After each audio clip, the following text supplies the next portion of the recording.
This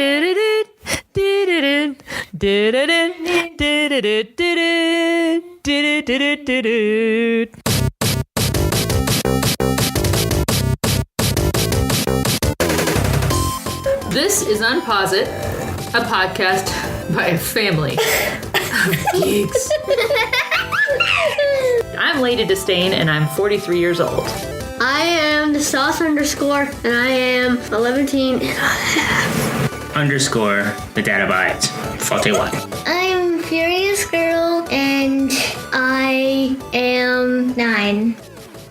All right, so Spider-Man Homecoming is the movie we're talking about, and I am Lady Disdain with a Y, and I am driving this one. This is my choice to drive this one, but it also came up in rotation. He is my favorite superhero ever. So it's really the only reason why I like these movies is because this is the third set of Spider-Man movies in the last decade, it feels like, maybe 15 years. We've had Tobey Maguire, we've had Andrew Garfield, and now we have Tom Holland playing Spider-Man in Spider-Man Homecoming, which leads me to ask if the Databites would please cover the movie specs for this film. Speaking of those other Spider-Man, we are on our third Sony Spider-Man in the movies. Who to play it? His name is Tom Holland. He is very British. You hear him talk without his English, with his American accent. It's wow. Yeah. You might need subtitles sometimes. He is. He's got it's almost like a Cockney accent. He's crazy. Almost. Crazy. It's great. And he's got a great tone to his voice and everything too. And he was cast recently as the young Nathan Drake in an upcoming Uncharted movie. Believe that when I see it, though. But he was attached to it and has been cast at it. I love Uncharted-ness. You know, Uncharted is a game where you get to kill people, shoot guns, and do whatever you want to. I'm happy. It's like Tomb Raider with it's a dude. Totally. It was directed by John Watts. I don't know exactly what other things he has done, but Michael Keaton in it, Robert Downey Jr., we have age-appropriate Aunt May, Marissa Tomei, Jon Favreau, Gwyneth Paltrow, Zendaya as Michelle, Donald Glover as a small but kind of a key role. Yeah. You know, he is a big nerd in his own right, so he definitely wanted to do this, get in there, and apparently he's like, I got a nephew that's hinted at Miles Morales. When did this come out, kids? What was the day it came out? A day. I don't know. Was it a summer movie? Yes. America. Was it? It was. July 4th. Was it your birthday? Close. July 7th. Oh, I got The so sauce close. was really close. You were really close. Of 2017. So this is our coming up on our closing shows of our series 1 of UnpauseIt. Yes. Hammering out a lot of kinks. Thanks for hanging out with us and thanks for growing with us. We want to acknowledge that almost every podcast will sound different. We've been trying different things, different areas. And you may or may not hear some loud motorcycles, hot rods, drag racers going up our street. We could not record in the UnpauseIt sanctuary. Sanctuary. Right. It's undergoing a minor floor renovation, which will again change the sound. Yes, it will. Yeah, but it's not for the sound. We're doing it because the carpet down there, and we have a cat, and It's not happiness. That's all you gotta know. we're not going into details on that one for sure. Well, we did give him a lot of details there. Nothing to give away. Nothing too graphic, I think. But I wanted to point out that Marissa Tomei was first seen in Captain America: Civil War. Yes. Alongside Robert Downey Jr., who they used to have a thing way back in the day when Robert Downey Jr. was way into the drugs. Were they in another movie? And they've been in other movies together too. I can't remember what they are, but this is a pretty loaded cast. I liked it, and it wasn't super character heavy as far as what we're about to see. How many 78 different characters in Infinity War? So this is a little bit different. Well, we've got the movie specs, and now let's move into, I feel it's appropriate, and since I'm driving, it's about what I want.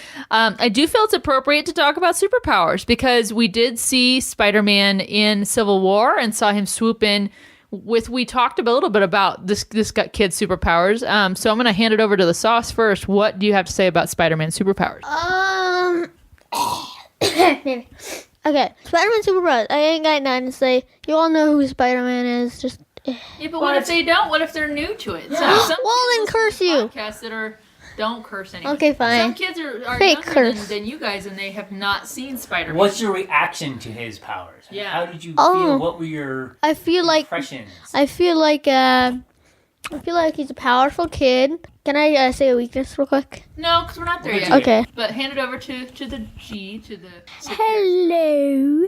And the superpowers I have are webs and strengthness. Strength is a big one. Do you have some? So you said webs, right? But That's not exactly it. I do really like that these webs could run out. He ran out on the ferry and he was reloading them. If you notice, there was a little scene where he was reloading his web shooters. I think that's a little bit better than the Tobey Maguire one, which was a little too pubescent. He would like inadvertently shoot out webs out of his wrists because he had a gland on his wrists.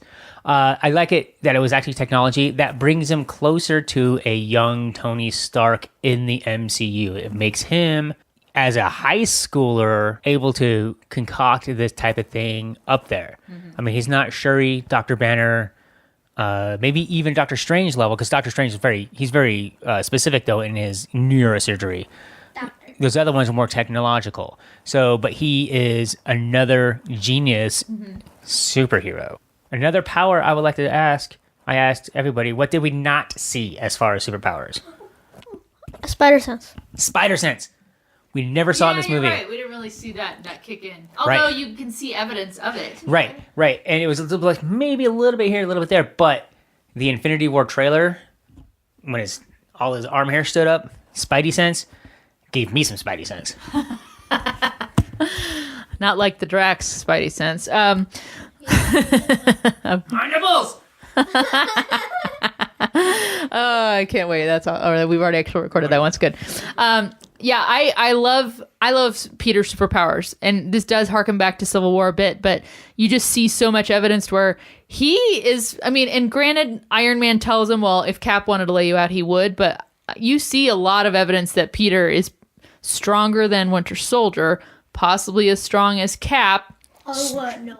Yeah. Yeah, he held a whole Yeah. thing together. He's got mad strength. And then in the end, of course, when you see where he's got to basically push tons of rubble from off of himself, and he does. So he's got massive skills and strength. I also wrote down that he has the Stark suit, aka Karen, that he has a suit in this, which a little bit determines what he's able to do, some of the added features of what enhances his power. So Skin tight Iron Man suit is the line from the movie. that's what he says, a skin-tight Iron Man suit. There's Iron Spider in the comics, where Peter Parker becomes Iron Man, Spider-Man. I don't think that's Peter Parker. In most series, it's a different character that becomes Iron Spider.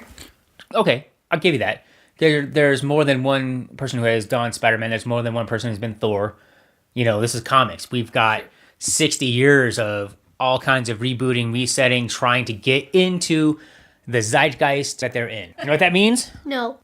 The spirit of the day. The spirit of today is Syrian bomb. Also ignoring poor people. Yes, that's always been the spirit of the day. All right. Well, now that we've talked about superpowers, I will defer over to the sauce again. He wanted to talk about a weakness or vulnerability, so handing it over to the sauce. So, like I was saying, one of his biggest weaknesses, I'm going to read this. He is a teenager, and every one of those spaces has a period on it. I like your emphasis. And he is right. His notes, he, period, is, period, a, period, teenager, period. Yes. I wrote down more simply youth. Is youth. Now we're thinking about this. We're gonna get into some favorite scenes and everything soon. But when he meets his date's dad. Oh yeah, don't talk too much about that right now. But yeah. No, but his inexperience as a person led him to not be as careful with his words. And you see that in there, and that led to some other things going on. Furious Girl, do you have any vulnerable? Bleh, you know what I'm trying to say? Stuff. Yes. Weaknesses? I just said stuff. Oh, okay. That's literally what I wrote. Well, if I may expound on the stuff, you saw it so many times. He was distracted. That kid, he had people talking to him. In fact, the reason his friend Ned found out who he was so soon in the movie is because Ned was telling him at school hey, I'm going to come by your house later so we can build the Death Star together. I'm going to be around at this time, blah, blah, blah.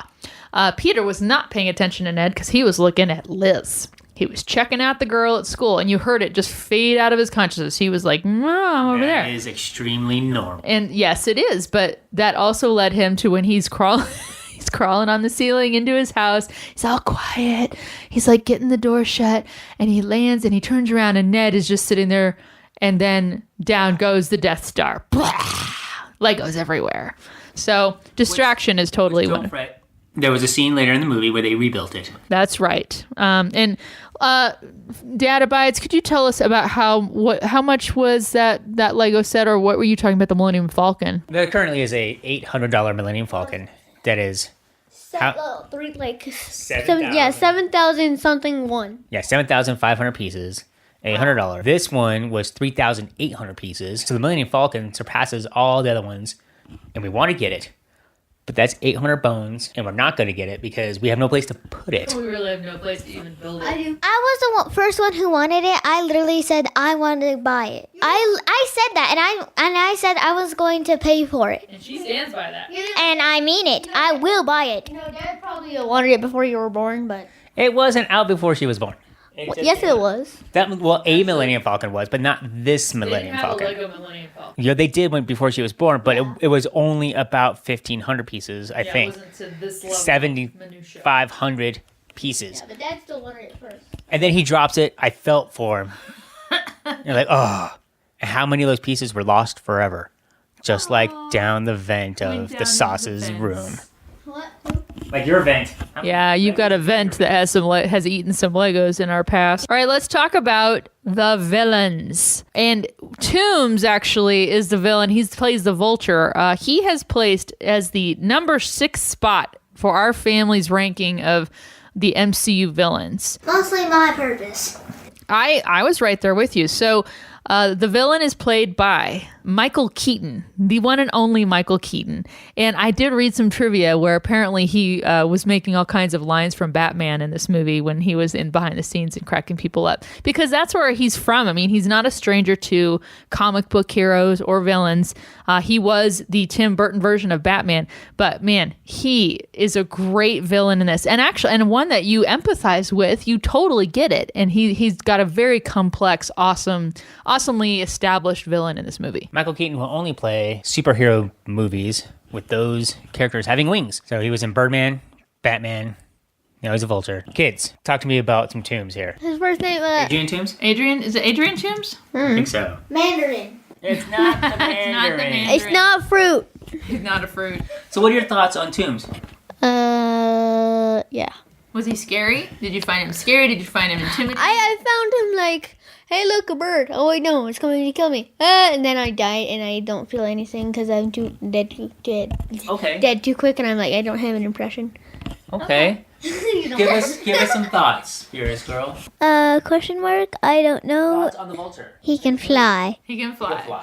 Okay. Yes. Well, out of the mouth of kids, it is Adrian Toombs, and he was high on my list because he's super empathetic. You know, being a guy who has a job, being somebody who has to work for a living like he does, trying to, you know, make it in this world. You can totally empathize with him. He makes some bad choices. Instead of doing what he should do, he makes a lot of money doing what maybe he shouldn't do, but he feels justified in it because of what has happened to him in his past, and you know what happens with Tyne Daly's character.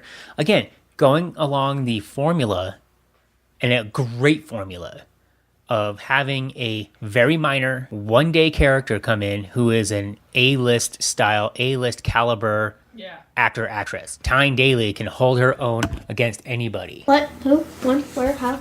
No, she was the one that came in and says, White hair. yeah, I'm the Department of Cleanup or whatever it was. What was it called? Department of Damage Control. Damage Control. So what about Damage Control? It's Hydra, in my opinion. Yeah. Yes. And some of the damage control had to be Hydra because of the salvaging and stuff. Right. And what did we see that Toombs was salvaging? He was right next to one of those giant Chitauri worms that ends up in what movie? Age of Ultron, okay. Age of Ultron. And I would also like to point out that was actually the thing that Hulk and Thor took down together.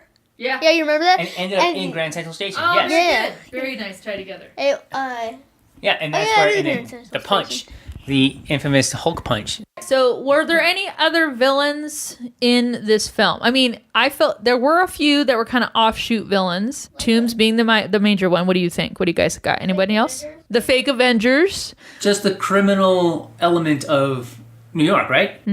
Anybody else? I feel like that might have been about it. One of the main characters was the Shocker, right? Remember that was like Spider-Man 2, Andrew Garfield's The Amazing Spider-Man 2, whatever it was. He was the Shocker, but he became electrified. He just had some weaponry and was, messing people around.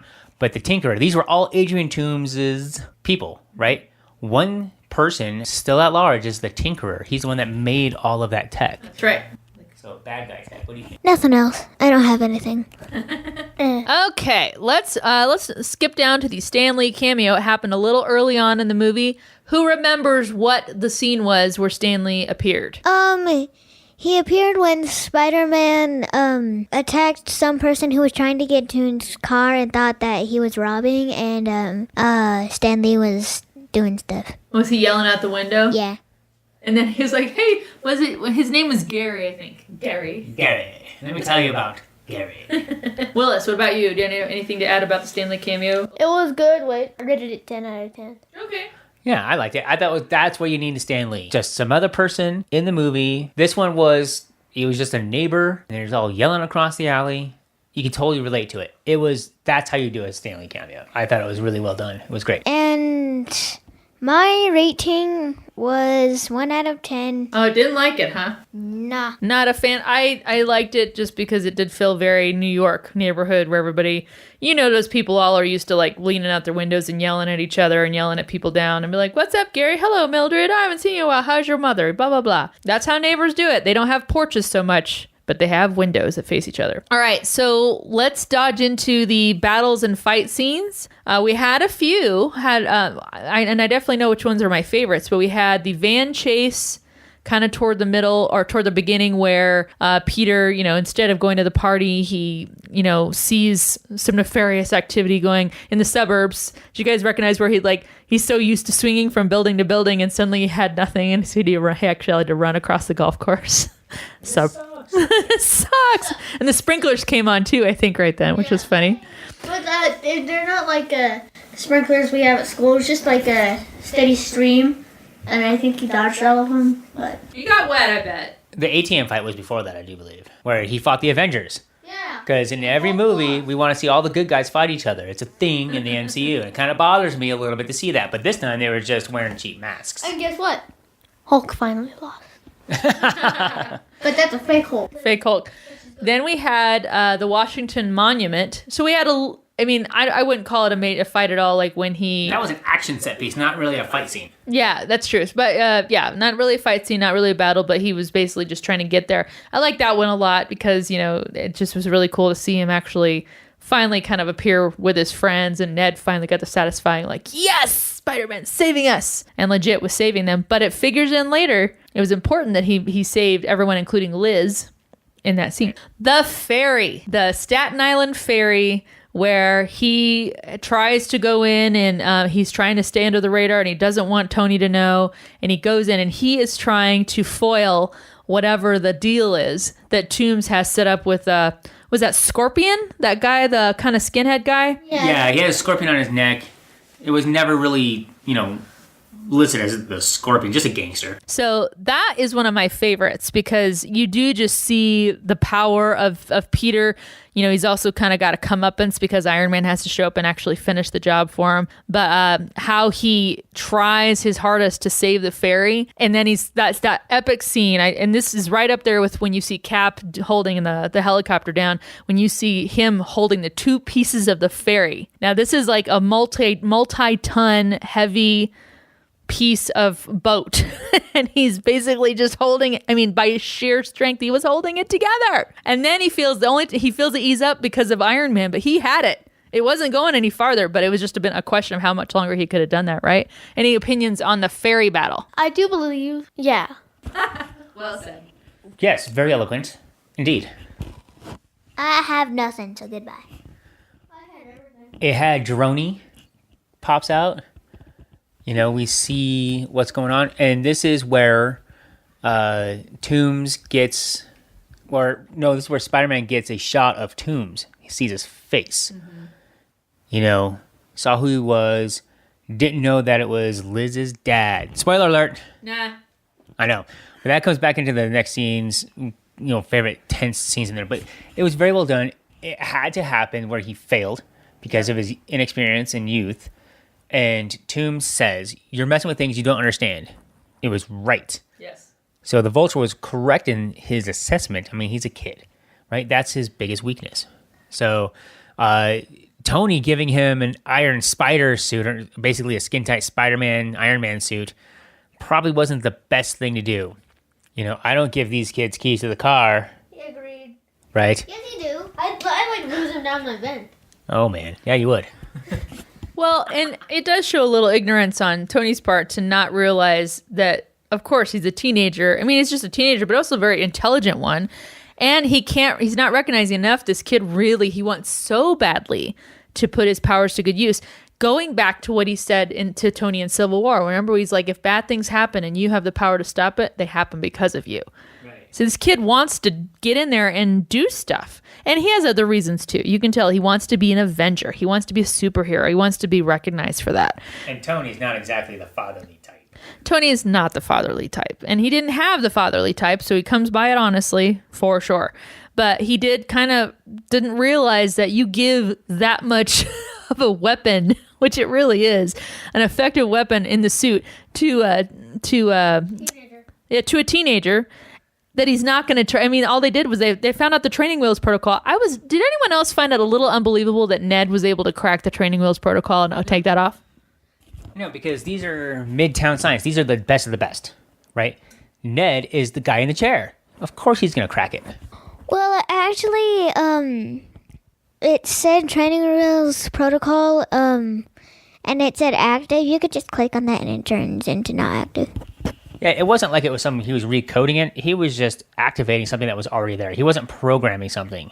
He found the access port to the suit, has to be programmed somehow, So it doesn't seem to be that unbelievable any more than walking on ceilings or flying wingsuits. I also wonder if Droney and Redwing are ever going to encounter each other, because Redwing, as you know, is the little miniature drone-ish thing that belongs to Falcon. The one that Black Widow will not thank. She will not thank him. She's not thanking that thing. Or petting it. Or petting it. Or acknowledging it. Right. Yeah. And lastly was the plane battle and fight scene where Peter...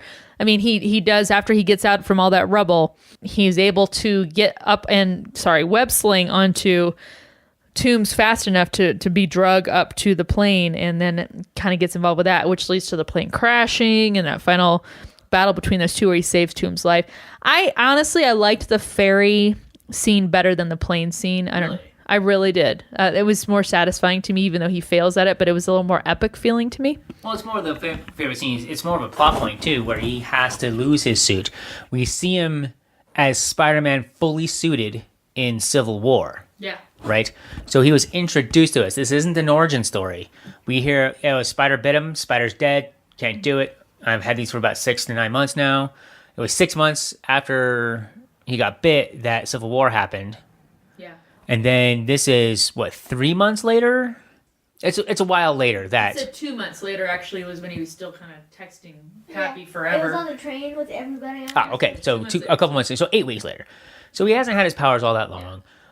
We don't need an origin story for a third time for the same character. Agreed. Now, I want to have a point about Toomes' character. This was more... We had a much more in-depth origin on his villainy in this one, which rated him up there. So we have a very well-developed, very evil, if you will, formidable villain. Yeah. He's not as powerful. He doesn't have super strength, but he's definitely got the, to be a villain. No, I like what you said too, because actually you do get a little sniff of that, of the origin of it. Do you remember when Ned is asking Peter, he's saying, well, can I tell everyone? can I, do I have to keep a secret? Let's tell Aunt May. And he's like, no, nobody can know. I can't do that to Aunt May, not after everything she's been through. So it kind of alludes to Uncle Ben having died a little bit. It doesn't mention it outright, but that is part of Spider-Man's origin story, is that he's got his powers, and then his Uncle Ben is still a force in his life, but his Uncle Ben dies, and so he has to kind of find that path. So you don't even get that out of that line, but anyone who knows Spider-Man's story knows that he had an uncle married to Aunt May, who was kind of like his dad, and he dies. So you don't even get that in this movie, but you know, anyone who knows Spider-Man knows it. And you so don't need it in this movie. You don't need it in this movie. You don't need it anymore, really. But it does point to the fact, too, he doesn't have a father figure. Tony kind of, by default, becomes that. Although I like at the end where it seems like Happy kind of is like, nah, man, I'm taking care of this kid. He's like, I'll be right behind you. I'll be, a loose follow. I'd like to start with Georgia for this one, if you guys can kind of get ready with your notes. Let's start talking about those favorite characters, scenes, and lines. And I'm going to hand this over to Furious Girl first. I literally wrote nothing, just nothing. You didn't like any of the lines or anything? Mm-mm. Really? No. Okay. All right. Okay, my favorite scenes and lines, right? So that one guy who's high pitched, and tells Spider-Man, do a flip, and Spider-Man does a flip, and you hear him, yeah. Yeah, the street hot dog guy. Yeah, it was cool. Yeah. That was pretty funny. I did like a lot of it. And as well, interrogation mode, Interrogation mode. then I'm not a boy. I'm not a boy. I'm a boy, man. I'm not a girl. I'm a man. Instant kill mode. And activating instant kill mode. No, I don't want to kill anyone. Stop trying to kill everybody. Yeah. And my last one is the last scene we see until we go to the credits. What the? Yeah. That was a good one. I did like Peter's film. And I like the extended Peter's film that's in the home video extras. That one was so much better. But I was like, oh, and you see he's all talking. He's at the Battle of Berlin, I guess what that's called. Yeah. And over his shoulder, Giant Man comes out. Ant-Man turns into the Giant Man, and he's grabbing Rhodey. He's like, oh, gotta go. Exactly, right? Under Ruth. Exactly. So all that, from that point of view, tied everything together with Civil War. Because who saw Civil War? Almost everybody. It made, $1.2 billion? Everybody saw that movie. They saw what was going on. And maybe not, but, a lot of people did. The immediate little gray area talk. Don't do anything I would do. Wait, don't do anything I wouldn't do. There's a little gray area in between. That's where you live. Yeah. I like that one. The Web 3.0 scene. He was talking about being distracted. He was in science class, acing his grades while inventing other web in his little station there. Yeah, gravity cancels out, so it's just sine times mass. So it's like, all those other kind of crazy things in there. The training wheels protocol, I did like that one as it was coming off. Like after it came off, like he was doing his, how many web shooters? There's 256 different web combinations and all this other stuff in 37 minutes. Trying to get my kids to sit together for 37 seconds. Oh, Right, yeah. It looks like with the cuts, it's like, oh, he's been there for several hours. It's like, how long have we been here? 37 minutes. What? We gotta get out of here. It's so good. The kisser scene. This is during the monument. He's upside down, and Cameron's like, "This would be opportunity. This is perfect time to kiss her," and he falls. That's the best part. It's like saying, and no. We know this other things happened. All that other thing.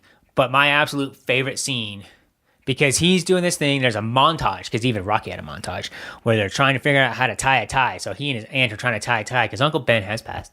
There's no guy in his life. She doesn't tie ties, right? So they're trying to tie, figures it out, gets all spiffed up, do, happy music, opens his door, boom, silence, no music, tombs. Hey, and he's all like trying to be the intimidating but nice guy dad, like, yeah, I don't want my daughter dating, but I'm not going to be a complete jerk about this. We'll see what happens when Georgia has a date. Oh, Lord. Ugh. But, I know. But that scene right there, you could cut the tension with a Tarantino butter knife. That was a Tarantino's. That was totally Tarantino's suspense right there. It was very.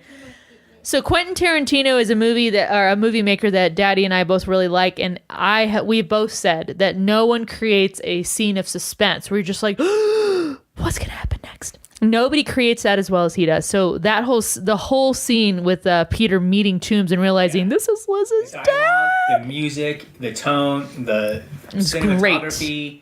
All right, so I'll wrap up this with a few of my own. So you guys have said pretty much all the ones I wrote down, but I have a few more. Did anybody notice at the very beginning, it's the Spider-Man theme music when the movie starts? Yes. I geek out so hard every time. And even it's mixed up with like Marvel's. that's okay. It's mixed in. That's okay because I do every time How does the Spider-Man thing go?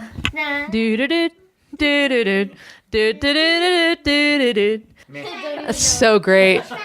It's so if there's anyone else listening to this podcast who loves Spider-Man with all your being, like I have all my life, is just like, it's just so satisfying. I'm just like, that music just gets me geared. And I feel like they knew that. I feel like they realized this is such a...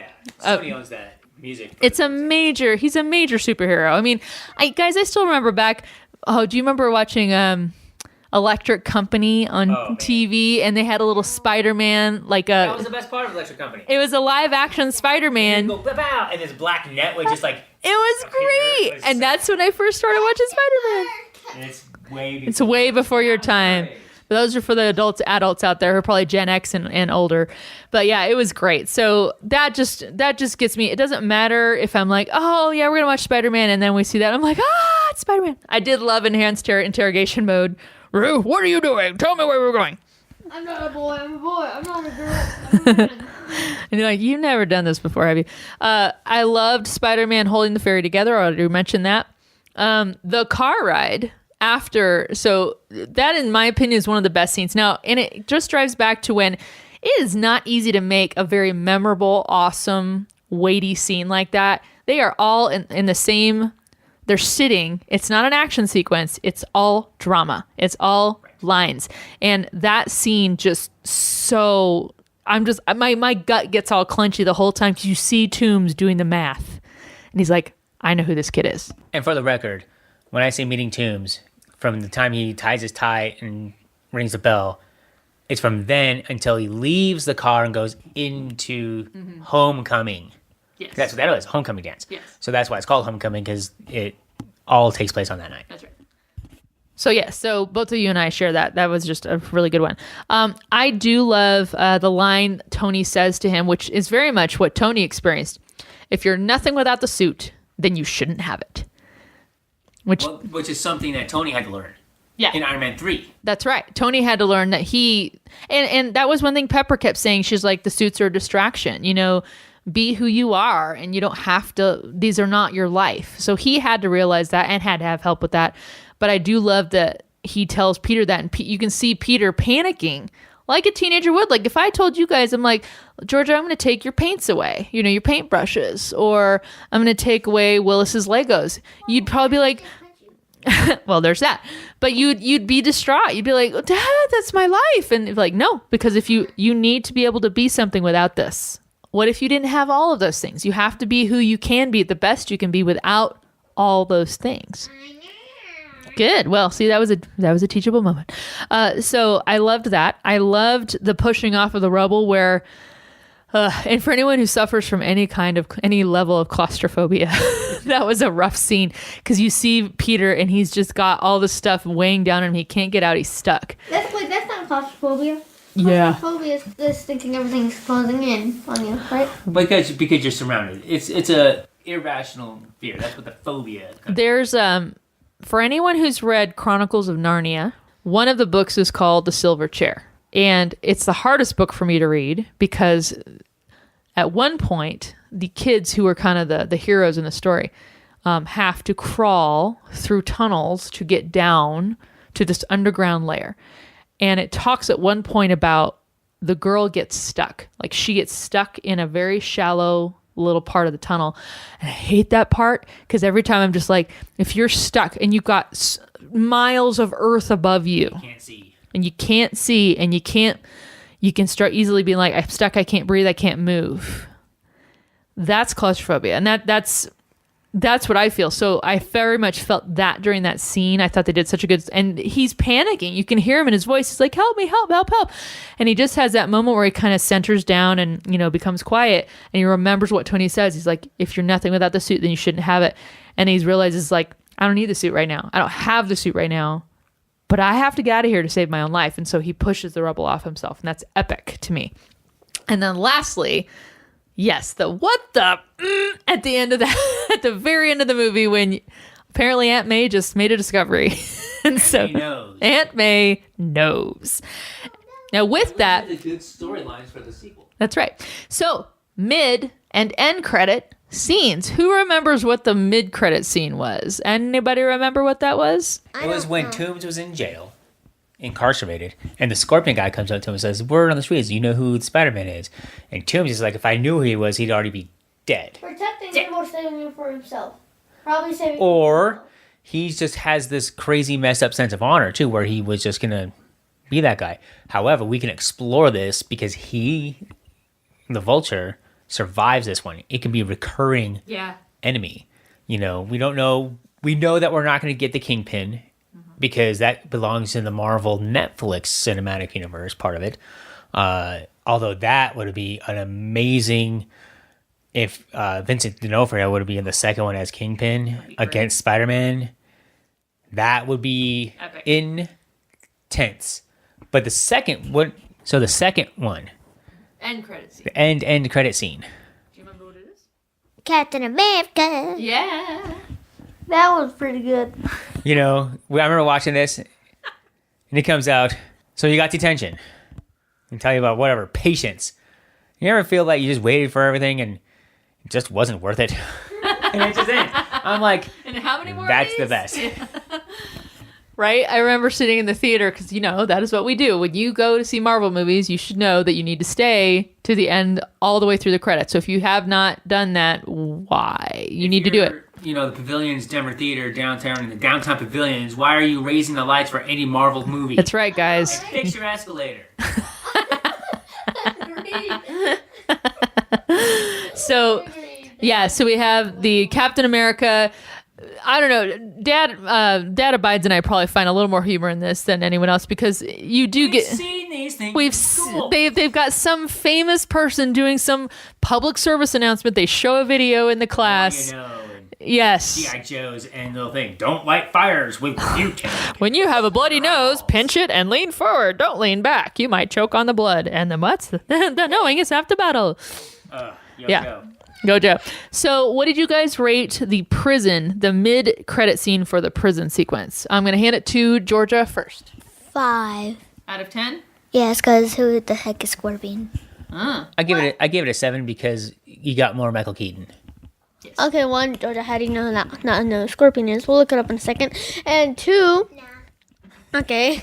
And 2, I can't even put this into words. Negative 256 or...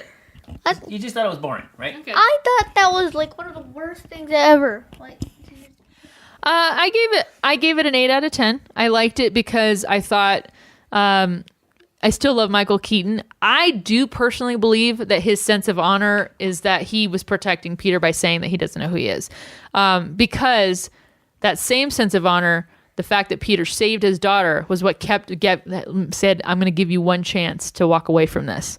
He does have a sense of honor, and it's messed up, and he's got priorities, but, he's going about it the wrong way. But I think that kicked in. And then, okay, so let's get ratings. We'll go in the same order, starting with Furious Girl. Please rate the Captain America end credit scene. 10 out of 10. Furry happiness. Furry happiness. I also give it a 10 because it was just so, a letdown because we're wanting to get a Thor Ragnarok ending on there, a tie into that one, but it doesn't tie into Thor Ragnarok at all, this movie. It is funny. It's hilarious. That's why I gave it a 10. It's hilarious. Yeah, it's funny, but it wasn't that good. Okay, well, what's your rating? 7.5. Okay. You still gave it a B plus right there. That's still pretty C good. plus, It's rather. at least a C. That's a C. And in terms of grades, you gave it a C. Better than most of my grades. Degrees, man. C's do good grades. But you should still try to get A's and B's.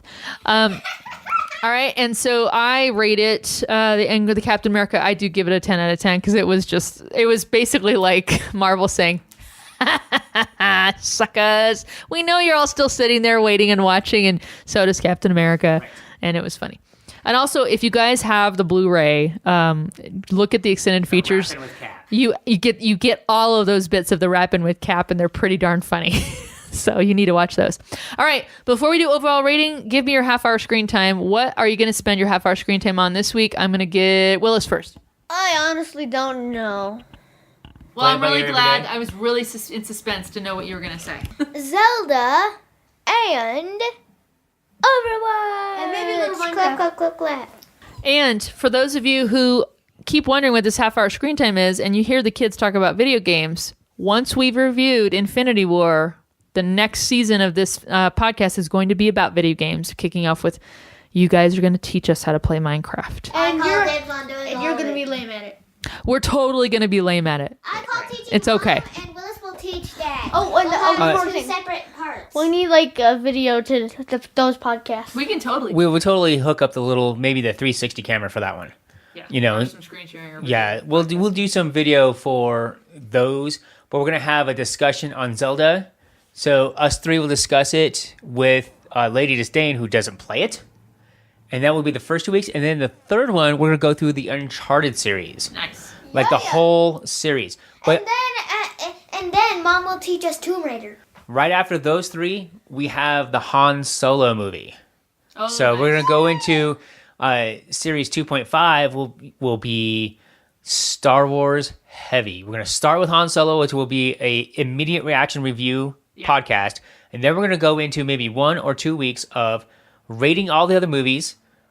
We will have seen Han Solo probably twice each by then, and then we'll rank them, and then we're gonna have a Star Wars midsummer deal, and then the kids will go on hiatus because they are traveling across the country after those ones. So that's just a little preview of what's coming this summer. Before we do that stuff, we're going to have videos, as So the Sauce said, and we are also going to have like different parts for the Minecraft where I teach Mom and Right. Willis teaches Dad, and we'll have different parts of the video, like maybe I'll be first or Willis be first teaching I like it. Either way, you're going to know way more than us. to That's see totally okay. who teaches better. All right. Well, that took about a half hour to talk about that.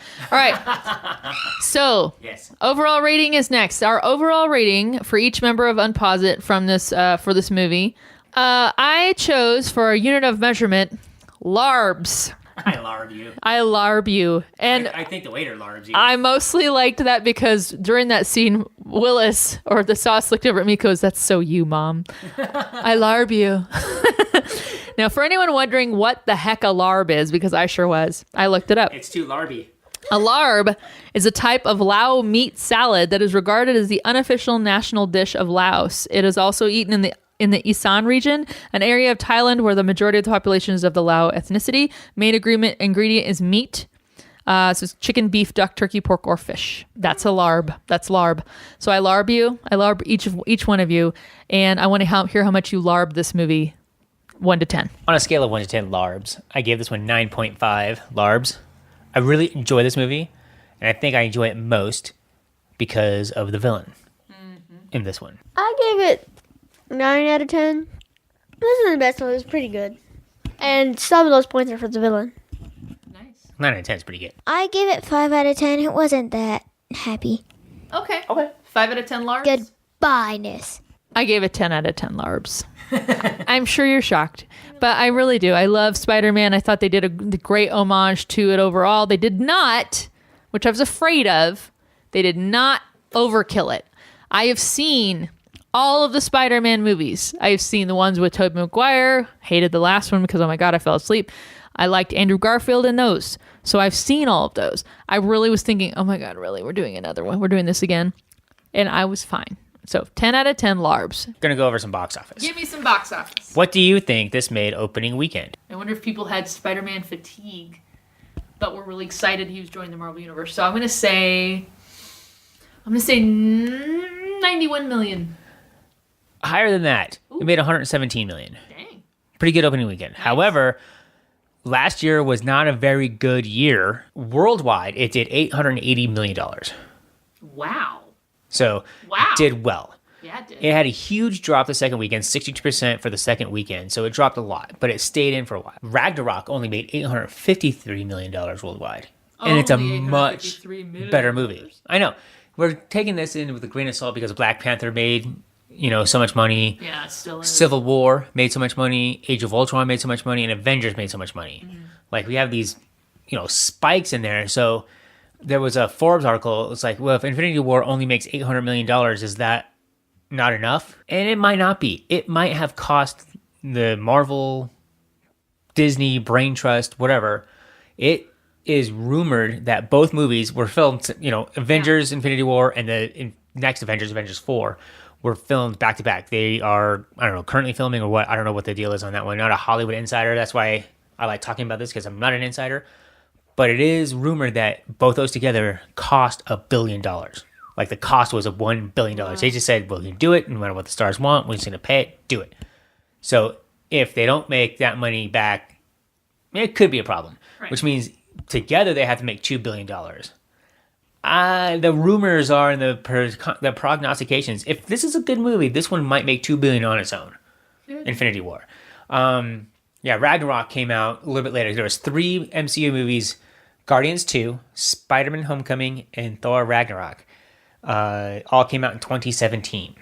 They all made a buttload of money, but I think having the 3 movies really kind of brought it down. But we're getting 3 this year. Yeah. Black Panther, Infinity War, and then Ant-Man and the Wasp. Ant-Man and the Wasp is going to be really good. I think. So you're going to get a bit of an accelerated publishing frequency of these podcasts because we have to get all these out before Infinity War releases. So if you are listening to these, you're probably getting these at about now twice a week versus every Monday morning.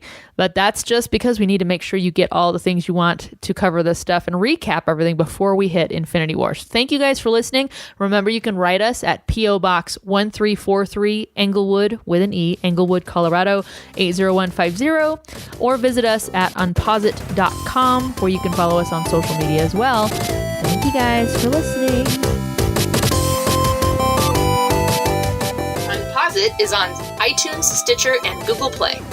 Subscribe today. And hey, give us a review and let us know how we're doing.